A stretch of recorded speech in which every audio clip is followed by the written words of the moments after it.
ஜோதிட சொந்தங்களுக்கு வணக்கம். இன்னைக்கு ஓரையை பத்தின ஒரு சின்ன குறிப்பு சொல்லலாங்களா?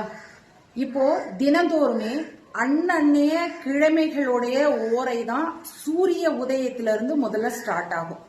இப்படி ஒரு ஓரையினுடைய கால அளவு 1 மணி நேரம். உதாரணத்துக்கு சொல்லணும்னா ஞாயிற்றுக்கிழமையில சூரிய உதயத்திலிருந்து 1 மணி நேரத்துக்கு அன்னைய கிழமையினுடைய அதிபதியான சூரிய பகவானுடைய ஓரை தான் முதல்ல தொடங்கும்.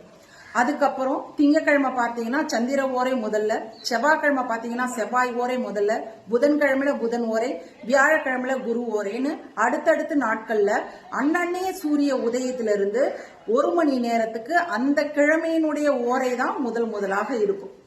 இப்ப நாம ஏதாவது ஒரு சுபகாரியம் செய்துக்கிறதுக்காக சுக்கிர ஓரையை கணக்கிடுவோம், குரு ஓரையை கணக்கிடுறோம் அப்படின்னு வச்சுக்கோங்க.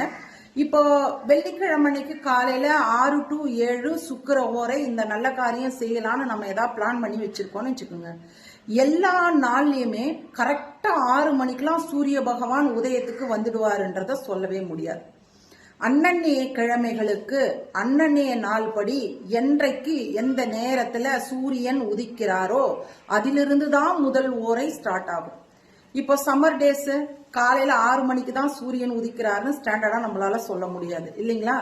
5:45 இருக்கலாம், 5:40 இருக்கலாம், 5:55 இருக்கலாம், 5:58 இருக்கலாம், சம்டைம்ஸ் முன்னாடி கூட இருக்கலாம். 5:30 5:35 கூட சூரிய உதயம் ஸ்டார்ட் ஆகுது.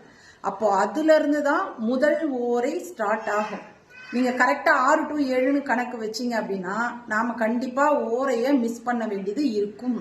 நீங்க ஏதாவது சுபகாரியங்கள் செய்யும் பொழுது அன்னைக்கு காலையில இந்த ஓரைய கணக்குல வைக்கிறீங்கன்னா அன்றைக்கு சூரிய உதயம் எத்தனை மணிக்குன்றத சரியா கணக்கிட்டுட்டு அதுக்கப்புறம் நீங்க ஓரைகளை கணக்குல எடுத்துக்கிறது ரொம்ப நல்லதா இருக்கும். ஸோ நீங்க பண்ற எந்த நல்ல காரியத்தினுடைய விசேஷங்கள் உங்களுக்கு தடைபடாம நல்லபடியாக கிடைக்கும். வாழ்க வளமுடன்.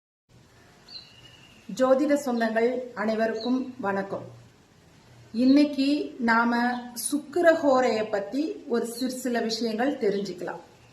வெள்ளிக்கிழமையில நாம எல்லாரும் பூஜை செய்யறத நம்ம வீடுகள்ல எல்லாம் வழக்கமாக வச்சிருக்கக்கூடிய ஒரு நாள். ஏன் பர்டிகுலரா வெள்ளிக்கிழமையில சுவாமி கும்பிடணும், வெள்ளிக்கிழமையில பூஜை செய்யணும் அப்படின்னு நம்ம பெரியவங்க வகுத்து வச்சாங்கன்னு தெரியுங்களா? பொதுவாகவே நம்முடைய உடம்புல இருக்கக்கூடிய செல்கள் எல்லாம் பழைய செல்கள் அழிந்து புது செல்கள் உற்பத்தி ஆகும் அப்படிங்கிறது எல்லாம் நாம தெரிஞ்ச ஒரு உண்மைதான். பெரும்பான்மையாக இந்த புது செல்கள் உற்பத்தி அடையக்கூடிய நாட்கள்ல பாத்தீங்கன்னா